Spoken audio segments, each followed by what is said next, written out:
Hello, everybody. Welcome to Lunchtime Detroit Lions Talk. It's brought to you by the Detroit Lions on the Prowl and the Belly Up Sports Network. Today, we're going to talk about 10 things we learned from the Detroit Lions OTAs and minicamp. But first, let me kick it to my main man, the man of steel himself, Curt Steele. What up, Doe? Welcome to the show, people. It's the premiere. You know what it is. It's 11 a.m. Eastern Standard Time. The premiere is right now. If you can't catch it, the replay is available anytime after the premiere airs. And as always, hey, join the family. Subscribe to the channel. We don't have fans. We don't have viewers. We have family. And it's all love right here on Detroit Lions on the Prowl. Now it's time to go to the third man of the crew. Who? Coach Jones. Who is Coach Mike Jones? What's going on, Lion fans? Let's get this thing started right now. Lego. It's Detroit Lions talk, baby.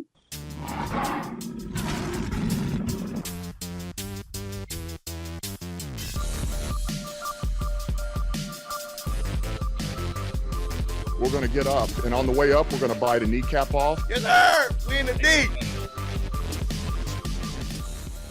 Okay, we're about to get into 10 things that we learned from Detroit Lions OTA and mini camp. So what you got, Curt? All right, so some of these things are surprising, but some of these things are not surprising. So with some of the things we talked about before. So, and this is coming from Jeremy Reisman over at Proud of Detroit, friend of the show, the Stash himself. All right, so first up, the Lions coaching staff is relating to players. I don't think that's a big surprise because of the fact that revelation. We have a lot of former players on the team, on the coaching staff. All right, so practice is much looser than previous regimes. Okay, I think we already knew that one too. You know, saying they out there playing music, and you got coaches lining up in drills, and and they're just doing some different things that they wouldn't that we hadn't seen from the last regime. Now here's one that we haven't really looked at. Mike Ford stepping up, will contend for the starting nickelback job. He is giving chase to Mr. Corn Elder, who came over from the Carolina Panthers, who was supposedly be the solidified corner coming back from, because he was the man in Carolina last year at that nickelback position. So, but Mike Ford is like, not so fast, my friends, giving his Lee Corso take, like Coach Mike does all the time. All right, here is another one that's kind of obvious. The running backs are going to be fun in the passing game. Well, duh. I mean, both of these guys are really, I mean, those running backs have been focal parts of the passing games in both of the previous regimes, wherever they played. Jamal Williams was a key in the running out of the backfield in the passing game in Green Bay. And we all know that DeAndre Swift is a good pass catcher out of the backfield. So, I mean, we'll see how that's going to work. Now, here's one, Captain Obvious moment. You know what I'm saying? So, all right, TJ Hawkinson will be a focal point of the offense. Yeah, because we ain't got nobody else. Shit, I mean, I'm saying, but you look at that, and we can see that that's going to be the case. He's going to be stepping up on that George Kittle, Travis Kelce type platform this upcoming season. All right, the wide receivers, the wide receiving core has a lot to prove. Yeah, they ain't got it because I mean, I'm just saying these guys have a lot to prove. I mean, you look at who we have on the roster. I mean, yeah, they got to step it up. So they have a lot to prove. But that's saying something we already didn't know. But all right, Jeff Okudah. Okay, here he is. Your boy, the number 3 pick, is playing with confidence, just playing himself, recognizing, reading film, and he's playing more of a, what do you call that? Playing with instinct instead of having to really try to read, and try to react and everything like that. So he's just kind of just playing with confidence, playing faster, really taking to the system and the coaching of Aaron Glenn and Aubrey Pleasant. So that's a good thing for the young fella, Mr. Okudah himself. All right, here is one of the biggest no-does as well. You kind of see it coming, but some people didn't think this was a big deal. The number 2 job for the cornerbacks is an open competition.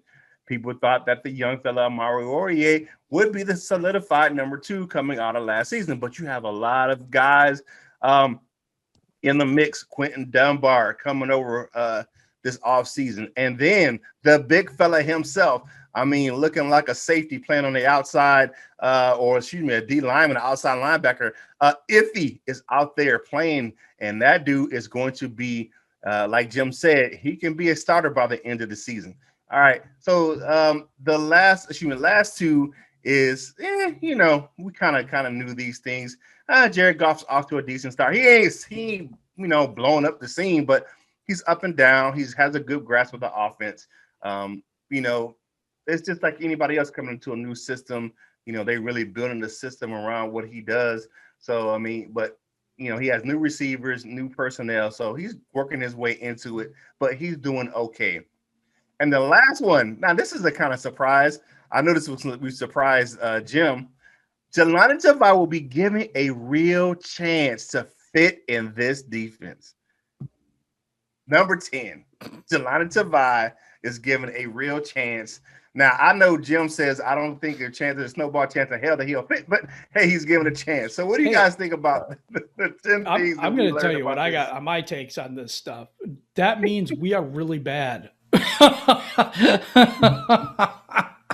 If Tavai. Now, I'm going to say this. I like Mike Ford, and I've said this before, way before, that he could take a starting spot, and people don't think that. But that inherently goes to what I was talking about in the Gold Member Zoom yesterday, which, you got to join and be a Gold Member to become a part of that. That was absolutely awesome yesterday. But I was telling everybody, it's like, okay, we don't have our superstars on the defensive side of the ball, and that's part of the problem. When Mike Ford is beating out your best guy, that means you don't have very good people. When Jelani Tavai is going to be given an opportunity, that means you don't have a superstar at that position. That's why they call it an open competition, because you don't have anybody solid at that position. Right. And so what that says is we're going to still suck for a year. Yeah. So what can you possibly look at really? I mean, we're looking at all these 10 things, but what can you possibly look at really? They ain't put the pads on yet. They ain't smacked anybody in the mouth yet. Come on, man. But you know what? We're so starved for news about this new regime, this new team, everything that's going on that, you know what? Anything that we can kind of derive from all this stuff, we try to break it down, every little thing. But I'm just telling you, our defense is not going to be that good. That's kind of the thing. But you know what? I don't know. I'll kick it to Mike. You know what? First thing is about the coaches, man. You know what? I got caught up in it. So I can see where the competitiveness will help these players because of the coaches. Because I'm not gonna lie, okay? Me and the defensive coordinator, Coach Warnock, his name is Warnock. Coach Warnock got into a little 40-yard dash, little competition, man, during the agility drills. You know, we were kind of stretching with the players and and stuff like that, man. And we got these things we build up to the 40, and I felt it. Like, how you start off jogging.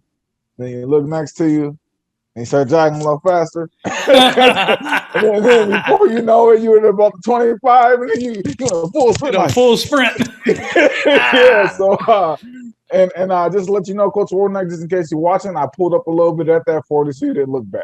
But anyways, we need to have film on Mike Jones running the 40, though. Yeah, we really got to pull that up. Yeah. But so I see where the coach competition where it will definitely improve the players.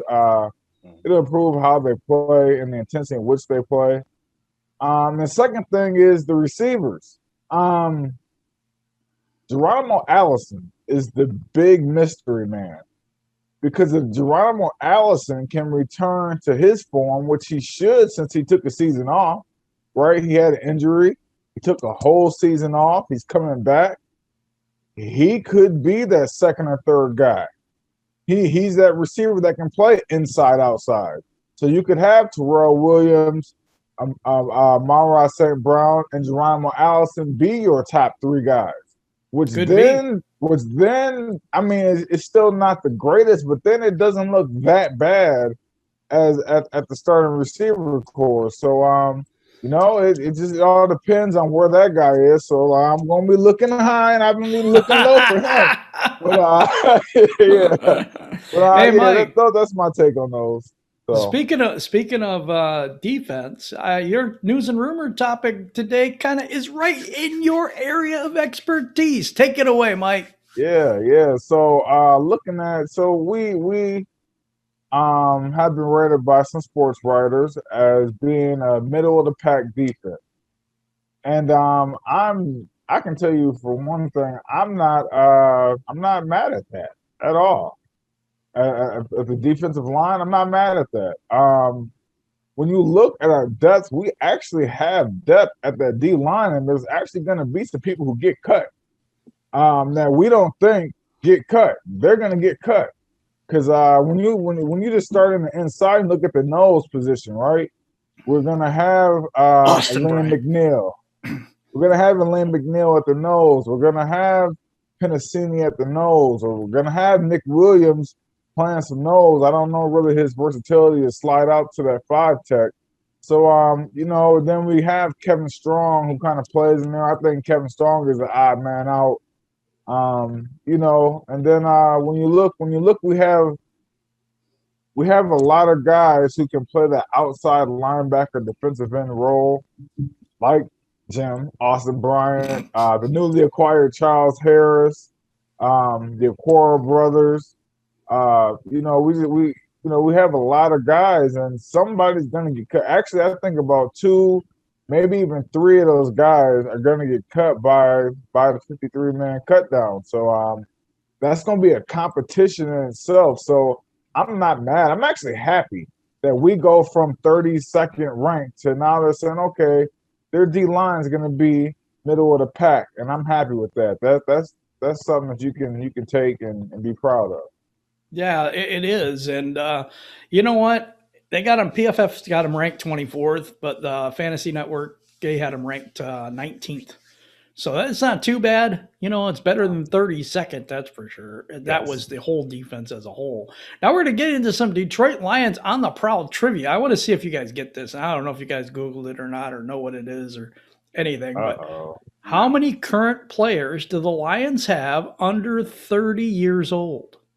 Ooh, it's a good one. Yikes. You talking about the 89-man roster right now? Yeah. Ooh. How many players are under over 30? Over 30. Over 30? Oh, okay. Over 30. They're 30 or older. I'm sorry. 30 or older. Boy, did I mess that up. You first, Kurt. I'm gonna go maybe 15. No. Okay. Mike? 12. It is 6. Hey, we're pretty young then. It's a very young team. There's 6 people that are 30 and over on this roster right now. Wow. That's crazy, good. Isn't it? Crazy. I like that. I like that. I like the youth movement. Yeah. Because a lot of the players that we signed are actually like in their mid-20s. That's what's up. For older players. Heck, I think Taylor Decker's like the oldest guy in the offensive line. He's 27. That's pretty good. I don't think we have anybody over 30 on the offensive line. Nah, because Big V is younger than what people think he is. Yeah. He just looks a lot older. He looks like he's old because he moves so slow. But dude, see, I saw his birthday picture. He looks old. He looks like he does. He looks old. He looks old. No, he does. Must have had a hard life, brother. I mean, it's hard in them streets, man, of Samoa. I tell you, man. Sometimes people do like I had a friend of mine that I hadn't seen in years, and I got stationed in Hawaii back in 2005, and I hadn't seen him in like probably about 10 years. Man, I was like, he was like, "Oh man, this is so and so," and I'm like, "Really?" Okay, let's go to the winners. The winners today, and this is okay. I don't know how this is supposed to be done, but the winners on Facebook is Josh, Carla, Brando, Chaffee, and I'm not sure if it's supposed to be. That's Carla Brando. Okay, so it's Josh Chaffee and Carla Brando. Is that how it goes? Because it's all one Facebook. They kind of got mixed together. So that's on Facebook.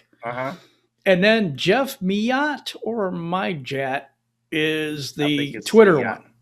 And it's my responsibility to butcher your name until you tell me what it really is. And then I'll forget.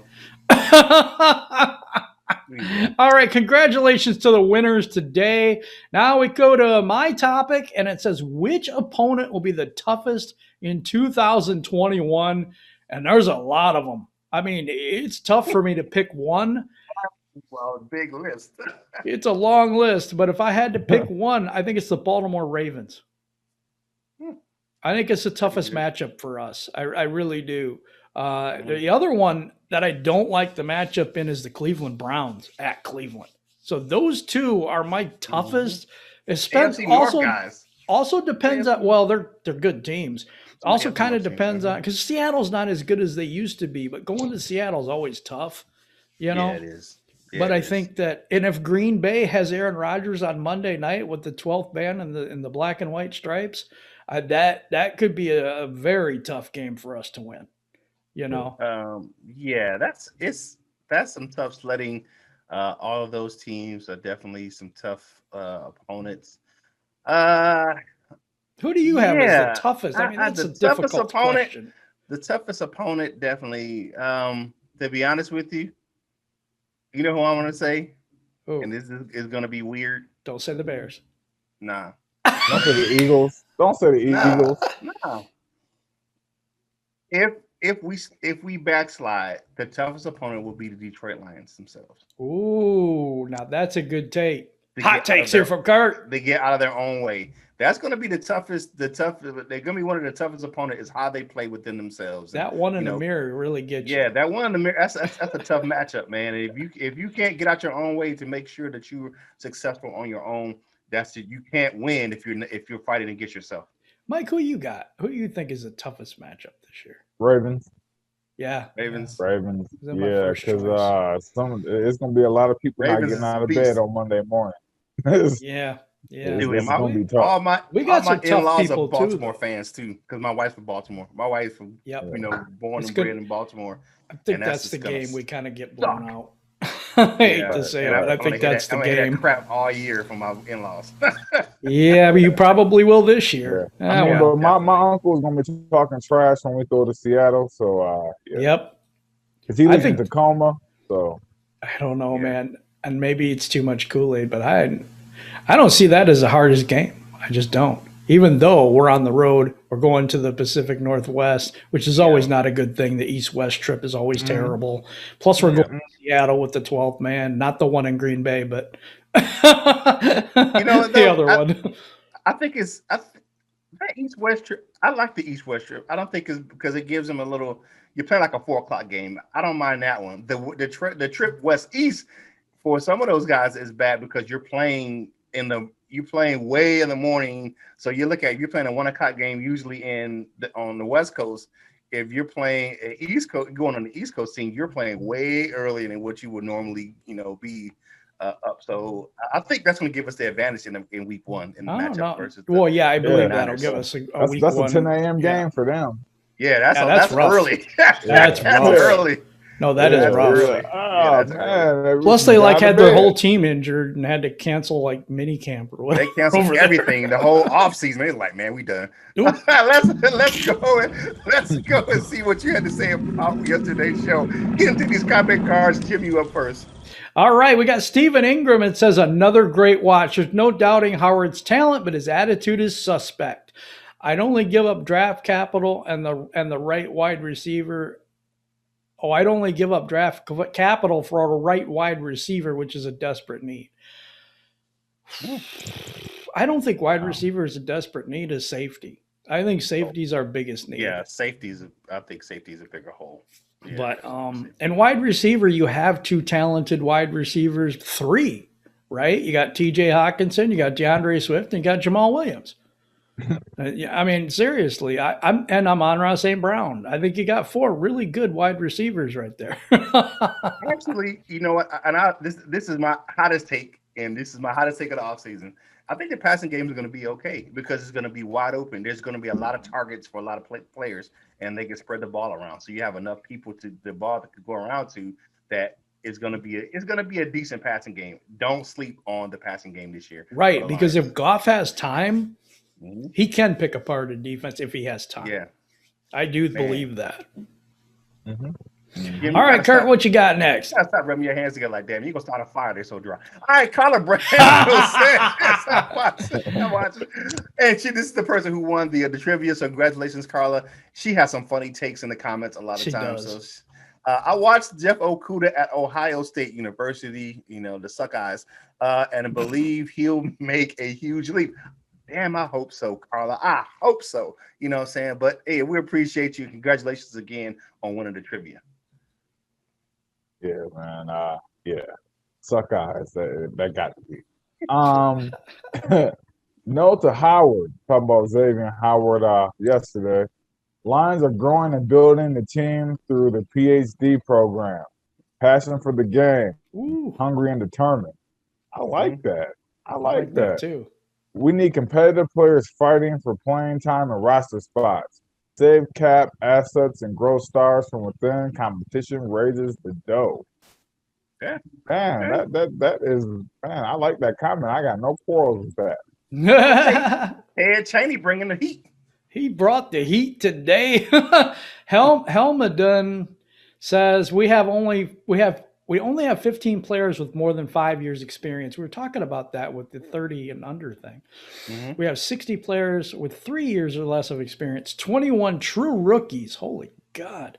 31 with less than 1 year experience, 14 players in their second year, 14 players entering their third year. Don Muehlbach and Darren Fells are the grand old men of the bunch at 39, 18 years experience and 35 years.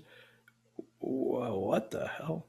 And 35 something with 8. I don't know what that means. Oh, 8 years of experience. Okay. Sorry about that. Yeah. Next would be Jamie Collins, 31-year-old, 9 years. Randy Bullock is 31 at 10 years, and Brockers is 30 at 10 years. Sewell's our youngest player at 20. Terrell Williams is our oldest receiver at 29. Amon-Ra St. Brown, which I always have a hard time pronouncing, I don't know why, is youngest at 21. 59 players are 25 and younger. 25 players are between 25 and 30. Just interesting facts. Also, Don Muehlbach should make it to the Hall of Fame when he is done. Hey, he's the most consistent, but he's the most consistent long snapper in history. He has to be. You can't say him being a jinx. Is the guy does his job. Death taxes of Don Muehlbach. When the last time you seen Don Muehlbach's fluff a doggone snap? It just doesn't happen. You know what I'm saying? It just doesn't happen. All right. Next up, we have Dave. And I hate that we have this font because he tells his name really funny. He has a lowercase d, a capital A, a lowercase v, and a capital E. So Dave, interesting way you spell your name, brother. He said, stay away. And he's talking about Xavier Howard. He's not worth the money and capital. Rebuilding means keeping your draft picks. Yeah, I think we all can echo that sentiment. We were all against that yesterday. Yeah. Harpazo smashed. Mm-hmm. Man, that's friend of the show. Friend of the show. Yeah. Mm-hmm. I'm giving them 2 years before I start drinking the Kool-Aid. However, we are on the right path for the first time in my 50 years of watching the Lions. I always get my news from you guys because you guys tell the truth, and we are family. And that is right. All love, baby. It's all love, man. Yeah, I mean that's what it is. I start drinking the Kool-Aid right now. I a little bit. Put it down. I'm not gonna lie. Yeah. But you know what? That is such a good comment. We keep it 100 here. And if we make a mistake or we're getting a false news story, we try to tell you guys too, that, hey, we were led astray by some other these reporting things that are happening lately. But that kind of happens sometimes. But I really appreciate you guys, every single one of you. And now we got our special topic number 3 with Curt. And yes, I'm going to start a fire. Yes. All right. Here we got a article. It's coming out of All Lions Fan Nation from Sports Illustrated. All right. So the Lions could be a blitz crazy team on third down. Yes. And this is coming from the fact that this is kind of the system run down in New Orleans by Dennis Allen, and who Aaron Glenn worked under down there with the Saints. And you're looking at the personnel and what they do. And they was like, really, the Matt Patricia era, they never really focused on blitzing or really gave a crap about quarterback stats in the first place. We already know about Paul Pepperoni, what I'm saying that sacks weren't a big deal. And I'm like, how in the hell could they not be? He says, but according to Football Focus, and this is one of the things that Glenn would certainly play man coverage, definitely what he did Dennis Allen, but he under Dennis Allen, because you look at what Patricia did. They ran man coverage 43% of the time. And that's just, but they were just lined up, and it was so predictable. We know this because we heard this from other players from other teams saying we knew who was covering who, what was being ran just by the set that was going. This on both sides of the ball, offense and defense. So you're going to have a multiple looks, and you're going to be able to disguise what the coverage is going to be with the multiple looks and the split safeties, and that's going to help with the third down blitzing for the Lions coming up with this new regime and a new scheme under Aaron Glenn. So looking at that, they look like we can be blitz happy, and that's going to be feed into who? Mr. Romeo Okwara, who had the second highest pass pressure rate in the NFL last season. Only above him was the guy who was another guy from New Orleans who played in that system. So you look at that. Hopefully we can get Romeo Okwara up there, and actually the Okwara brothers up there in that pass rate, and get some good blitzing on third down and cause some havoc back there with our middle of the road defensive line, like Coach Mike said earlier. So I still think they're going to be disruptive enough. Mm-hmm. Yeah. I think it's the best part of the defense, But anyway, question of the day today is going to be not on the main topic, but I'm going to ask you guys which team you think is the toughest draw for the Lions in 2021. I think that's a better question. Put it down in the comments below. Which opponent do you think is going to be the toughest opponent in 2021? And now we're going to go to, what are we going to? The Wall of Fame. And Kurt, want to walk us to the Wall of Fame before I forget what the hell I'm doing? Okay, we definitely got the Wall of Fame today. We have to look at who we have. We have our bronze members starting off first, as usual. We have Detroit Drew, Midwest Lion, Bubba Bo, John Kepler, Sub-Z, Trap City Boys Entertainment, Art Allen, Jimbo G, The Tornado, Crystal Wally, Steve Castillo, Brian Stover, Boger Rakis, Justin, my favorite, Cerveza, 10K, and the Latino Lion. Cerveza means beer in Spanish. All right. Remembers his Lomas J, Jason Porter's Cap Ice Cold, Batman of the 313, John Martin, and Gold Lions. All right, for our gold members, we have Bob Croso, North End Ken, that dude be bringing the heat, Just and the D, Lane McQuiston, Turner C. Burley, my man's always positive, Michael Huck, who joined us yesterday in the Gold Member Chat, Motor City Roars joined us yesterday as well. What up, Tristan? We have Dominic Davis, Matthew Ferguson is a regular in those meetings as well, Randall Flagg, Miles Gibbs, Randy Prince, the Gridiron Blitz, and you know who it is, the Doctor. Dr. Detroit is always in. To become a member of the Wall of Fame, click the Join Now button in the description or the Lions on the Prowl logo at the bottom of the screen. And now it's time for my favorite part of the show. And yes, I'm rubbing my hands a lot today because it's chilly in here. It's like 47 degrees outside. I got a hoodie on. Man, it's cold. Well, yeah, no, it's chilly today, ain't it? Anyway, all right, It's the dessert. Well, my man, Kurt. All right, here's the big news coming out of the NFL yesterday. Guess what? For the season ticket holders and for everyone else, the NFL are allowing the fans to be in training camp this year. I know that was going to be a big issue for fans, but the NFL said yes, fans can attend training camp this year. So I know my man Coach Mike, gonna take that trek up to Allen Park and partake in some of that Lions training camp this year. So shout out to the NFL. But still, people still be safe. You know what I'm saying? Wear your mask. You need, if you're not vaccinated, it's an outside event. The CDC says, you can be outside without your mask on, if you're vaccinated, but still can, maintain social distances or whatever. But just be safe out there. But enjoy the training camp this year. Also, if you're ugly, put your mask on. No, I'm just messing. Yeah. Hey. We can't all be as pretty as Mike down there. You know what I'm saying? For sure. All right, my final thoughts for today. It was an amazing, fun time yesterday in the gold meeting. That was a lot of fun. If you want to become a gold member, just click the join now button. That's where you can find that information. But tomorrow, it is free for all Friday, and you never know who's going to join. We'll have some special guests tomorrow. Not sure who's popping up yet, but we always never know. Last minute, man. It really is.